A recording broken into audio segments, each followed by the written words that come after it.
ভ্যাপসা গরম আর কাঠফাটা রোদে একমাত্র আরামদায়ক খাবার হতে পারে এই পান্তা ভাত। এটা নিয়ে কোনো সন্দেহ নেই।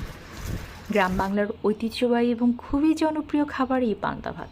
এই পান্তা ভাত খাওয়া নিয়ে অনেকে অনেক ধরনের মতামত দিয়ে থাকেন। অনেকের ধারণা, যারা গ্রামের মানুষ এবং যারা গরিব মানুষ, যারা খেতে খামারে কাজ করে, তারাই একমাত্র পান্তা ভাত খায়। কিন্তু না, এই ধারণা একেবারেই ভুল।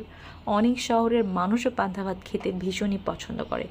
অনেকে আছে আবার অকেশনালি খান, যেমন পয়লা বৈশাখীতে পান্তা ইলিশ দেশে বিদেশে যেখানেই বাঙালি আছে সবার কাছেই ভীষণ জনপ্রিয় এই পান্তা ইলিশ। আমারও পান্তা ইলিশ খেতে ভালো লাগে, কিন্তু আমার গরুর গোশের সাথে পান্তা খেতে ভীষণ ভালো লাগে এবং বেশি ভালো লাগে। বিশেষ করে কুরবানির ঈদের পরের দিন থেকে গরুর গোশটা যখন একটু ভাজা ভাজা হয়ে যায়, তখন এটা দিয়ে পান্তা ভাত খেতে কী যে মজা! যারা খেয়েছেন তারা নিশ্চয়ই জানেন, আর যারা খাননি তারা অবশ্যই আজকে ট্রাই করবেন, কারণ এখন সবার বাসায় গরুর গোশ রয়েছে। আমার ভিডিওটা দেখে নিশ্চয়ই বুঝতে পারতেছেন আমি কতটা মজা করে পান্তা ভাতটা খেয়েছি। সাথে একটা চাটনি করে নিয়েছি শুকনো মরিচ, পেঁয়াজ, লেবু, লবণ এবং সরষের তেল দিয়ে।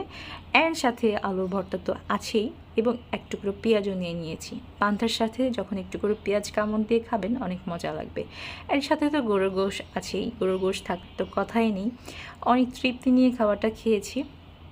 যাদের আমার এই ভিডিও দেখে খেতে ইচ্ছা করবে, চট জলদি করে খেয়ে ফেলবেন পান্তা ভাত। খেয়ে অবশ্যই আমাকে জানাবেন কেমন লেগেছে। অ্যান্ড দেখেন, আমি একেবারে প্লেট চেটে পুটে খেয়ে শেষ করে ফেললাম। সবাই ভালো থাকেন। আল্লাহ হাফেজ।